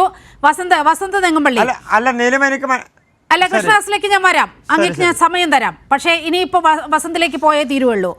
വസന്ത്, ഇത്തരത്തിൽ ഗുജറാത്തിലും ഗോവയിലും നിങ്ങളുടെ MLA-മാർ മോദിയെ വാനോളം പുകഴ്ത്തിക്കൊണ്ട് ഇത്തരത്തിൽ ഈ പ്രമേയം ഏകകണ്ഠമായി പാസ്സാക്കാൻ കൂട്ടുനിൽക്കുമ്പോഴാണ് പാർലമെന്റിൽ നെഹ്റുവിനെ അടക്കം അങ്ങേയറ്റം അധിക്ഷേപിച്ചുകൊണ്ടുള്ള പ്രസംഗം പ്രധാനമന്ത്രി നടത്തുന്നത്. കുടുംബാധിപത്യം കോൺഗ്രസിനെ നശിപ്പിച്ചു. ഇവിടെ ഇരിക്കുന്ന പലരും വിസിറ്റേഴ്സ് ഗാലറിയിലായിരിക്കും കാണാൻ കഴിയുക. ക്രിയാത്മക പ്രതിപക്ഷമാകുന്നതിൽ കോൺഗ്രസ് പരാജയപ്പെട്ടു എന്നതടക്കം കോൺഗ്രസിനെ എത്ര കണ്ട് വിമർശിക്കാമോ അത്ര കണ്ട് വിമർശിക്കുന്ന കൂരമ്പുകളാണ് ഇന്നലെ പ്രധാനമന്ത്രിയിൽ നിന്നുണ്ടായത്. പക്ഷേ അതിനെതിരെ ഒരു എതിർസ്വരം എവിടെ നിന്നെങ്കിലും ഉണ്ടായോ? ഇതാണ് സംശയത്തിനിടയാക്കുന്നത്. അതുപോലെ രാഹുൽ ഗാന്ധിയെ പോലെ ഒരാൾ പാർലമെന്റിൽ അദ്ദേഹത്തിൻ്റെ ഒരു പ്രസൻസ് ഉണ്ടാകേണ്ട അനിവാര്യമായ സമയമാണ്. ആ സമയത്ത് നോക്കൂ, നമ്മൾ ഈ രാജ്യം ഇതേപോലെ നിലനിൽക്കണമെന്ന് ആവശ്യപ്പെട്ടുകൊണ്ടാണ് 1947 ഓഗസ്റ്റ് 15 ഒരു ആരാധനാലയം എങ്ങനെ ഏത് മതവിഭാഗത്തിൻ്റെതായി നിലനിന്നോ ആ തൽസ്ഥിതി തുടരണമെന്ന അർത്ഥത്തിൽ 1991 ആരാധനാലയ നിയമം കൊണ്ടുവരുന്നത്. പക്ഷേ അത് പിൻവലിക്കണമെന്ന് BJP മുറവിളി കൂട്ടി തുടങ്ങിയിട്ടുണ്ട്.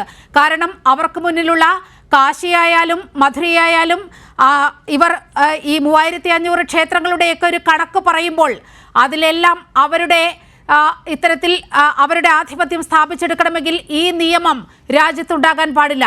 ആ നിയമം മാറ്റാനുള്ള മുറവിളി അവിടെ നടക്കുന്നു.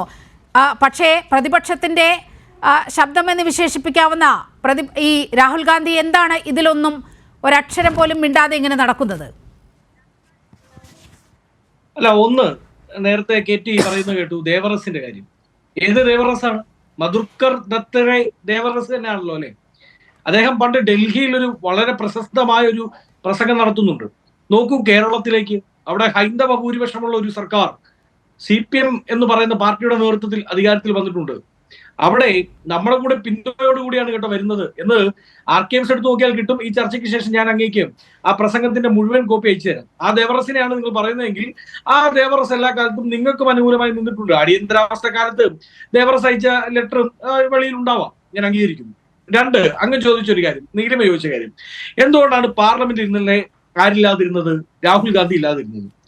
അങ്ങേക്ക് അറിയാമല്ലോ, അടിയന്തരാവസ്ഥയ്ക്ക് ശേഷം 77-ൽ ഇന്ദിര അടക്കം തോറ്റുപോയ ഒരു കാലമുണ്ട്. അതേ 77-ൽ 78-ലാണ് ബീഹാറിലെ PCC അധ്യക്ഷന് ഒരു കോള് വരുന്നു, ഇതാ ഞാൻ വരുന്നു എന്ന് പറഞ്ഞുകൊണ്ട്. ബീഹാറിലെ ബലുച്ചിയിൽ അവിടെ സവർണ ഹൈന്ദവർ, അവിടുത്തെ താഴെത്തട്ടിലുള്ള അധസ്ഥിത വർഗത്തിൽപ്പെട്ട കുടിയാൻ വ്യവസ്ഥയിൽപ്പെട്ടവരുടെ കുടിലടക്കം കത്തിച്ച് ഒരു ജനവിഭാഗത്തെ മുഴുവൻ ചുട്ടുകൊന്നൊരു രാത്രിയിൽ ആ നഗരത്തിലേക്ക് ആദ്യം കാറിൽ, പിന്നീട് ആനപ്പുറത്ത്, പിന്നീട് അവർ നടന്നു ചെന്നൊരു ഇന്ദിരാഗാന്ധി ഉണ്ട്. ആ ഇന്ദിരാഗാന്ധി ആ പാരമ്പര്യം രാഹുൽ ഗാന്ധിക്ക് ഉണ്ടോ എന്നാണ് ഞാൻ വളരെ സിമ്പിളായി ചോദിച്ചൊരു കാര്യം. ആ പാരമ്പര്യമൊക്കെ അവിടെ നിൽക്കട്ടെ, പക്ഷേ ഈ രാഹുൽ ഗാന്ധിക്ക് ഈ പറയുന്നതൊക്കെ ഉണ്ടോ എന്നാണ് ഞാൻ ചോദിക്കുന്നത്. പൗരത്വ ഭേദഗതിയുടെ മറവിൽ ദില്ലിയിൽ ന്യൂനപക്ഷ വിഭാഗങ്ങളുടെ വീടുകളും കച്ചവട സ്ഥാപനങ്ങളും എല്ലാം, അവരുടെ കോളനികളെല്ലാം ഇടിച്ചു നിരത്തുന്ന സമയത്ത് അവിടെ ഇറങ്ങി നിന്നത് ആരാണെന്നറിയാമോ? ബൃന്ദ കാരാട്ടായിരുന്നു. രാഹുൽ ഗാന്ധി എല്ലാം ആ പരിസരത്ത് എത്താൻ എത്രയോ ദിവസങ്ങൾ വേണ്ടി വരുന്നു. അപ്പോൾ BJPയെ സമർത്ഥമായി എതിർക്കേണ്ട ആളുകൾ ഇത്തരത്തിൽ ഇപ്പോൾ ആസാമിൽ നിന്നൊരു വീഡിയോ വന്നത് കണ്ടില്ലേ? പട്ടിയുടെ പാത്രത്തിൽ നിന്നും ഒരു ബിസ്ക്കറ്റ് എടുത്ത് ഒരു കോൺഗ്രസിന്റെ പ്രവർത്തകന് കൊടുക്കുകയാണ് രാഹുൽ ഗാന്ധി. ഇതാണോ ഇങ്ങനെയാണോ ഈ മതേതര രാജ്യം, കോൺഗ്രസ് ഈ വ്യക്തിയെ കാണേണ്ടത്? ഈ വ്യക്തി എന്തുകൊണ്ട് രാഷ്ട്രീയ കാര്യങ്ങളിൽ മറുപടി പറയുന്നില്ല? ആ ദൃശ്യങ്ങൾ നോക്കൂ. പട്ടിക്ക് കൊടുക്കുന്ന പാത്രത്തിൽ നിന്ന് ബിസ്ക്കറ്റ് എടുത്ത് ഒരു പ്രവർത്തകന് കൊടുക്കുകയാണ് രാഹുൽ ഗാന്ധി. ഇങ്ങനെയാണോ നിങ്ങളുടെ നേതാക്കളിൽ നിന്ന് പ്രതീക്ഷിക്കേണ്ടത്? ഇതിനെയല്ലേ ഇന്നലെ നരേന്ദ്രമോദി പൊളിച്ചടുക്കിയത്? അതിനെതിരെ ഒരക്ഷരം പറയാൻ കോൺഗ്രസിന്റെ ഏതെങ്കിലും നേതാക്കൾ രംഗത്ത് വന്നോ? കേൾക്ക്, ഒരു 10 സെക്കൻഡ് അങ്ങ് വഴങ്ങിയാൽ ഞാൻ പറഞ്ഞതിന്റെ അർത്ഥം മനസ്സിലാവും. ടെക്നിക്കൽ ഇഷ്യൂ എന്തോ എനിക്ക് ഈ ചർച്ചയിൽ അവതാരകയ്ക്ക് കിട്ടിയ സമയം പോലും എനിക്ക് കിട്ടിയിട്ടില്ല. അതുകൊണ്ട് എന്നെ പറയാൻ വിടൂ. അതായത് ഞാൻ പറഞ്ഞത്, അതേ ബീഹാറിലെ ബലുച്ചിയിലേക്ക് അവർ നടന്നു ചെന്ന് അവിടെ വെച്ച് തുടങ്ങുന്ന ഒരു മടങ്ങിവരവുണ്ട്. അതാണ് 78-ൽ ഏതാണ്ട് വലിയ ഭൂരിപക്ഷത്തോടു കൂടി 3.5 ലക്ഷത്തെ വോട്ടിന് തോറ്റെടുത്ത് 5.5 ലക്ഷത്തോളം അടുപ്പിച്ച് വോട്ടുമായി ഇന്ദിരയും കോൺഗ്രസും മടങ്ങി വരുന്നത്. പാർലമെന്റിൽ വ്യക്തമായ ഭൂരിപക്ഷം ഇല്ലാത്തൊരു കാലത്ത് അതുപോലൊരു ബലിച്ചി മൂവ്മെന്റുമായി നാട് മുഴുവനും ഇറങ്ങിയിരിക്കുകയാണ് രാഹുൽ ഗാന്ധി. അത് CPM അംഗീകരിക്കാത്ത ഞങ്ങളുടെ കുഴപ്പമില്ല. ഒന്നാമത്തെ ജോഡോ യാത്രയിൽ പ്രതിപക്ഷ ഐക്യത്തിന്റെ ഒന്നാമത്തെ ചർച്ചകൾ തുടങ്ങി വെച്ചത് ജോഡോ യാത്രയുടെ അവസാന വേദിയിലാണ്. അവിടെ ക്ഷണമുണ്ടായിട്ട് പങ്കെടുക്കാത്ത CPM അല്ലേ? ഞങ്ങൾക്ക് എന്ത് പറയാൻ പറ്റും? രണ്ട്, ഇപ്പോ അങ്ങ് വൃന്ദ കാരാട്ടിന്റെ കാര്യം പറഞ്ഞു. അതേ വൃന്ദ കാരാട്ടാണ് കഴിഞ്ഞ ദിവസം പ്രകാശ് കാരാട്ടിന്റെ ഭാര്യ എന്നുള്ള നിലയിൽ മാത്രമാണ് ഞാൻ പരിഹരിക്കുന്നത്. അങ്ങനെയല്ല പറഞ്ഞിട്ടുള്ളത് എന്ന് അവർ വളരെ കൃത്യമായി പറഞ്ഞിട്ടുണ്ട്. അതിനെതിരെ കടുത്ത നിലപാട്, പ്രതിഷേധം ഈ വാർത്ത പ്രസിദ്ധീകരിച്ച മനോരമയെ അറിയിച്ചിട്ടുണ്ട്. മനോരമയ്ക്ക് ആ വാർത്ത തിരുത്തേണ്ട സാഹചര്യം പോലും ഉണ്ടായില്ലേ? അല്ല, അതങ്ങനെ പറഞ്ഞു പോകരുത്. ബൃന്ദ കാരാട്ടിനെ കുറിച്ച് പറയാത്തത് പറഞ്ഞ മാധ്യമത്തിനെതിരെ അവർ നടപടിയെടുക്കുന്ന സാഹചര്യം പോലും ഉണ്ടായി. അങ്ങനെ പറഞ്ഞു പോകരുത്. എന്ത് നടപടി? ഒരു നടപടിയും സ്വീകരിച്ചിട്ടില്ല. മാനനഷ്ടത്തിന് കേസ് കൊടുക്കാൻ പറയണം. അവരുടെ ആത്മകഥയിൽ അവർ കൃത്യമായി പറയുന്നുണ്ടല്ലോ. അപ്പൊ അതൊക്കെ പോട്ടെ. ആത്മകഥയിൽ അങ്ങനെ വസന്തേ തട്ടിവിടല്ല. മനോരമയുടെ കാര്യങ്ങൾ കൈവിട്ടു പോകുമ്പോൾ ഇങ്ങനെ സംസാരിക്കരുത്. വസ്തുതകളൊക്കെ പഠിച്ചു വാ ചർച്ചയിൽ വരുമ്പോൾ. അല്ല, കേക്ക് ആനി ബസന്തും സോണിയ ഇന്ദിരാഗാന്ധി നടക്കുന്ന 5 പേരെ ACC പ്രസിഡന്റ് ആക്കിയ പാർട്ടിയോടാണ് ഒരേ ഒരു തവണ വൃന്ദ കാരറ്റിനെ പോളിറ്റ് ബ്യൂറോ ആക്കിയ നിങ്ങൾ സംസാരിക്കുന്നത് വനിതാ സംരക്ഷണത്തെ പറ്റി ആണല്ലേ? നല്ല കാര്യം. അല്ല, ഈ വൃന്ദ അങ്ങനെ പറഞ്ഞിട്ടില്ലെങ്കിൽ, മനോരമ പോലൊരു പത്രം, ആ പത്രം അങ്ങനെ എഴുതിയിട്ടുണ്ടെങ്കിൽ 504 പ്രകാരം കേസ് കൊടുക്കാൻ പറയണമെന്നേ. ഇനി അവർക്ക് കേസ് കൊടുക്കാൻ വക്കീലില്ലെങ്കിൽ വക്കാലത്ത് തന്നേക്കാൻ പറയാം, നമുക്കത് മുമ്പോട്ട് തീർത്തും നിരുത്തരവാദപരമായ ഒരു സമീപനം ബൃന്ദ കാരാട്ടിന്റെ കാര്യത്തിൽ കോൺഗ്രസിന്റെ പ്രതിനിധിയെ സംസാരിച്ചിരിക്കുകയാണ്. താങ്കൾക്കിടപെടാം. അല്ല, ബൃന്ദ കാരാട്ടിന്റെ പുസ്തകത്തിൽ എന്താണെന്ന് പറഞ്ഞിട്ടുള്ളത് എന്ന് ആദ്യം വസന്ത ആ പുസ്തകം സംഘടിപ്പിച്ച് വായിക്കണം. അല്ലാതെ മനോരമ എഴുതി തരുന്നത് ഇവിടെ വന്ന് പറയാൻ കോൺഗ്രസിന്റെ പ്രതിനിധി ആവുന്നത് കൊണ്ട് താങ്കൾക്ക് അതായിരിക്കും, മനോരമയായിരിക്കും താങ്കൾക്ക് വിവരങ്ങൾ തരുന്നത്. മനോരമയ്ക്കെതിരായിട്ട് നടപടി സ്വീകരിക്കുമെന്ന് ഞാൻ ഉൾപ്പെടെയുള്ള ഒരു വേദിയിൽ വെച്ചാണ് സഖാവ് ബൃന്ദ കാരാട്ട് പ്രഖ്യാപിച്ചത്. ബൃന്ദ കാരാട്ട് അവരോട് പരസ്യമായി മാപ്പ് പറഞ്ഞ് ഈ വാർത്ത പിൻവലിക്കണമെന്ന് ആവശ്യപ്പെട്ടിട്ടുണ്ട്. അവർ കോടതി നടപടികളുമായിട്ട് മുന്നോട്ട് പോകുന്നുവെന്നാണ് ഞാൻ മനസ്സിലാക്കുന്നത്. അഡ്വക്കേറ്റ് വസന്ത് തെങ്ങുംപള്ളി, ഇന്നിപ്പോൾ അയോധ്യയിൽ ഇങ്ങനെ ഒരു നിലപാട് കോൺഗ്രസ് കൈയയഞ്ഞ് അയോധ്യ പ്രശ്നത്തിൽ BJPയെ സഹായിക്കുന്ന അങ്ങനെ തന്നെ ഒരുപക്ഷെ പറയേണ്ടി വരുന്ന ഒരവസ്ഥ നിങ്ങൾ തന്നെ സംജാതമാക്കിയിരിക്കുന്നു. മധുരയിലും കാശിയിലും ഇനി ഇത് തന്നെയായിരിക്കുമോ നിലപാട്? അല്ല, അങ്ങനെ ഒരു അവസ്ഥയൊന്നും ആരും ഉണ്ടാക്കിയിട്ടില്ല. ഇവിടെ ഉള്ളത് നിങ്ങൾ പറയുന്ന കോൺഗ്രസിന്റെ 3 MLA-മാരുടെ നിലപാടിനെ പറ്റിയാണ്. അതിനെപ്പറ്റി പാർട്ടി, ഞാൻ വളരെ ഔദ്യോഗികമായി തന്നെയാണല്ലോ പറഞ്ഞത്, പാർട്ടി അതിനെപ്പറ്റി അന്വേഷണ വിധേയമാക്കുകയും നടപടി ഉണ്ടാവുകയും ചെയ്യും. ഔദ്യോഗികമായി ഇന്ത്യൻ നാഷണൽ കോൺഗ്രസിന്റെ തീരുമാനം പറയേണ്ടത് അതിന്റെ CWC എന്ന് പറയുന്ന പരമോന്നത കമ്മിറ്റിയാണ്. ആ കമ്മിറ്റി ഒരു തീരുമാനം എടുത്തിട്ടുണ്ട്. അയോധ്യയിൽ ബാബർ മസ്ജിദ് പൊളിച്ച് അയോധ്യ പള്ളി പണിതെടുത്ത് കോൺഗ്രസ് കാലുകുത്തില്ല. വ്യക്തിപരമായി ആർക്കെങ്കിലും പോകണമെങ്കിൽ, വിശ്വാസികൾ ഉണ്ടെങ്കിൽ അവർക്ക് പോകാം. അതിലെന്താ തെറ്റ്? കോൺഗ്രസ് പാർട്ടി CPM-നെ പോലെ ഒരു പൂർണ്ണമായും ദൈവവിശ്വാസികളെ എതിർത്ത് പറയുന്ന പാർട്ടിയല്ല. അതൊരു ഇൻക്ലൂസീവ് സെക്യുലറിസത്തിൽ ദൈവവിശ്വാസികളെയൊന്നും എതിർക്കുന്ന സമീപനം CPM-നില്ല. അന്ധവിശ്വാസത്തെയാണ് CPIM എതിർക്കുന്നത്.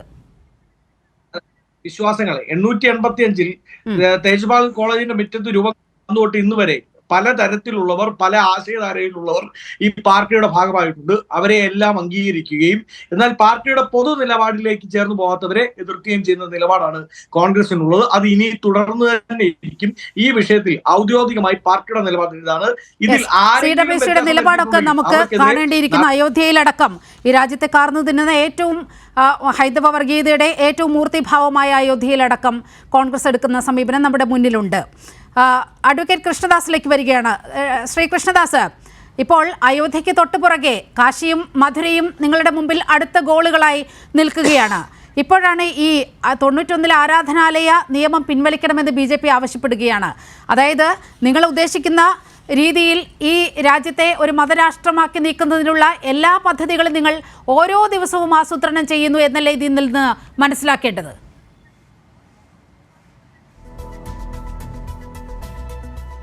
നീലിമ, അങ്ങനെ മനസ്സിലാക്കേണ്ടതില്ല. ശ്രീ കുഞ്ഞിക്കണ്ണൻ അദ്ദേഹം ഒരു വലിയ ഹൈന്ദവ വിരോധിയും ഹൈന്ദവ പ്രസ്ഥാനങ്ങളെല്ലാം തള്ളിപ്പറയുകയും ക്ഷേത്രങ്ങളെയെല്ലാം തള്ളിപ്പറയുകയും അതിൻ്റെ നിലനിൽപ്പിനെ ചോദ്യം ചെയ്യുകയെല്ലാം ചെയ്യുന്നൊരു നിലപാടാണ് അദ്ദേഹം സ്വീകരിച്ചത്. എനിക്ക് അദ്ദേഹം അത് പറയുന്നതിൻ്റെ പിന്നിലുള്ള ചേതോവികാരം നമുക്ക് കേരളത്തിൽ വരാൻ പോകുന്ന തെരഞ്ഞെടുപ്പിനെ കുറിച്ച് കാണുമ്പോൾ നമുക്കതിൻ്റെ റീസൺ എന്താണെന്നുള്ളത് നമുക്ക് ബോധ്യപ്പെടാവുന്നതേ രാഷ്ട്രീയ കാരണം. എനിക്ക് അദ്ദേഹത്തോട് തിരിച്ചു ചോദിക്കാനുള്ളത്, അങ്ങയുടെ വലിയ രാഷ്ട്രീയപരമായിട്ടുള്ള നിലപാടുകൾ ഒരു ഹൈന്ദവ വിരുദ്ധമോ അല്ലെങ്കിൽ മറ്റേതെങ്കിലും ഒരു സമുദായത്തോടോ സംഘടനയോടോ സമൂഹത്തോടോ ഒക്കെ വലിയ പക്ഷപാതിത്വം കാണിക്കുന്നതോ ഒക്കെ ആണെന്നുണ്ടെങ്കിൽ എന്തുകൊണ്ട് 1/4 നൂറ്റാണ്ടിലധിക കാലം ബംഗാളിലും ത്രിപുരയിലുമെല്ലാം ഭരണം നടത്തിയിട്ടും ആ വിഭാഗങ്ങളിൽ നിന്ന് ഒരു ഹൈന്ദവ വിഭാഗത്തിൽ നിന്നല്ലാത്ത ഒരാളെ എന്തുകൊണ്ടൊരു മുഖ്യമന്ത്രിയാക്കാൻ കഴിഞ്ഞില്ല? ഇനി കേരളത്തിൽ ഓരോ തവണയും സർക്കാരുകൾ മാറി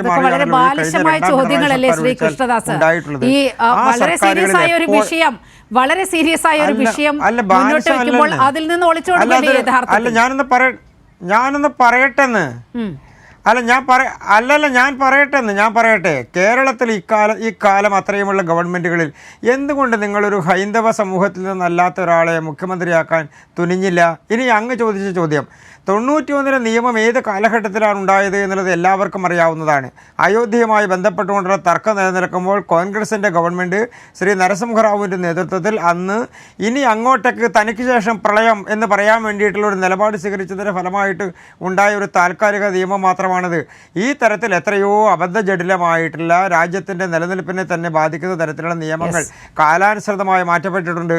ഈ നിയമവും കാലത്തിന് അതീതമായി നിലനിൽക്കാൻ പോകുന്നൊരു നിയമമല്ല. അത് ഈ നിയമം സമൂഹത്തിൽ സമൂഹത്തിൻ്റെ ഇച്ഛക്ക് വിരുദ്ധമാണ് എന്നുണ്ടെങ്കിൽ, ഈ രാജ്യത്തിൻ്റെ ജനാധിപത്യ സംവിധാനത്തിന് എതിരാണ് എന്നുണ്ടെങ്കിൽ ആ ശരി നിയമവും കൃഷ്ണദാസ്, മാറ്റപ്പെടും, ശരി അതിന്റെ കൃഷ്ണദാസ്. വ്യവസ്ഥകൾ മാറ്റപ്പെടും. കെ ടി അതിന് കുഞ്ഞിക്കണ്ണൻ, തർക്കമൊന്നുമില്ല. ഇത് പക്ഷേ ഒരു സമൂഹത്തിന്റെ പ്രധാനപ്പെട്ട ഇച്ഛയ്ക്ക് കാര്യം- വിരുദ്ധമായി അല്ലല്ല ഒരു പ്രധാനപ്പെട്ട കാര്യം ഇത് conclude ചെയ്യാൻ അല്ലല്ല ഒരു സമയമായി. പ്രധാനപ്പെട്ട കാര്യം Conclude ചെയ്യാൻ സമയമായി. അല്ലല്ല ഒരു അതുകൊണ്ടാണ്. പ്രധാനപ്പെട്ട വളരെ കാര്യം ചുരുക്കി, അല്ലല്ല വളരെ ഒരു ഒറ്റ കാര്യമേ ഉള്ളൂ. ഒരു 10 സെക്കൻഡിൽ ഞാൻ തീർക്കാം. Okay. പക്ഷേ അതിനർത്ഥം ഈ രാജ്യത്ത് നിലനിൽക്കുന്ന മതസൗഹാർദ്ദത്തെയും ജനാധിപത്യ സംവിധാനങ്ങളെയും തകർക്കാമെന്ന് ഏതെങ്കിലും ഒരു സംവിധാനം തീരുമാനിച്ചാൽ, ആലോചിച്ചാൽ അത് നടപ്പാക്കാൻ പോകുന്നില്ല. യെസ്, അതാണ് കൃഷ്ണദാസ് പറയുന്നത്. സമൂഹത്തിന്റെ ഇച്ഛയ്ക്ക് വിരുദ്ധമായി നിൽക്കുന്ന എല്ലാ നിയമങ്ങളും മാറ്റി എഴുതും. ഏറ്റവും ഒടുവിൽ നമുക്ക് നോക്കാം ഈ 91 ആരാധനാലയ നിയമം. ഇക്കാര്യത്തിൽ BJP കൊണ്ടുവരാൻ പോകുന്നത് നമുക്കറിയാം. ഏതെങ്കിലും ഒരു മതവിഭാഗത്തിൻ്റെതായി നിലനിൽക്കുന്ന ആരാധനാലയം തൽസ്ഥിതി തുടരുന്ന ആ നിയമം മാറ്റാൻ പോകുന്നു എന്ന സൂചനയാണ് ലഭിക്കുന്നത്. ഇത് ഈ മതേതര ഇന്ത്യക്ക് എന്തെല്ലാം പ്രത്യാഘാതങ്ങളായിരിക്കും ഉണ്ടാക്കാൻ പോകുക?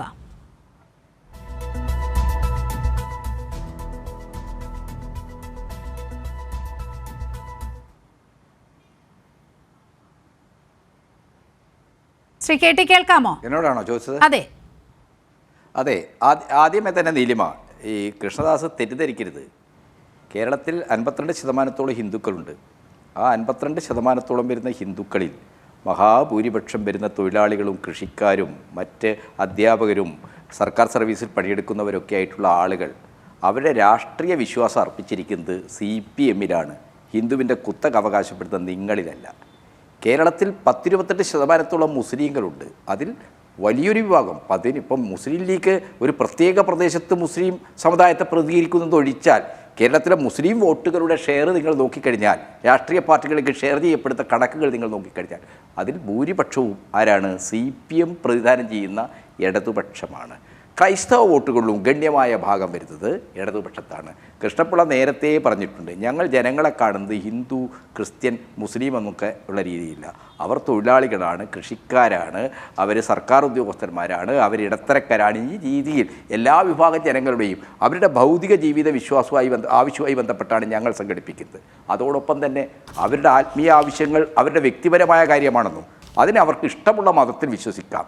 അപ്പോൾ ഹിന്ദുക്കൾക്ക് രാമന് വിശ്വസിക്കുന്നത് പോലെ തന്നെ ബാബറി മസ്ജിദിൽ തങ്ങളുടെ അവിടെ ആരാധന നടത്തി അതിൻ്റെ സാക്ഷാത്കാരം ഞങ്ങൾക്ക് ഉണ്ടാകണമെന്നുള്ള വിശ്വാസ സ്വാതന്ത്ര്യം മുസ്ലിങ്ങൾക്കുണ്ട് എന്നാണ് ഞങ്ങൾ കരുതുന്നത്.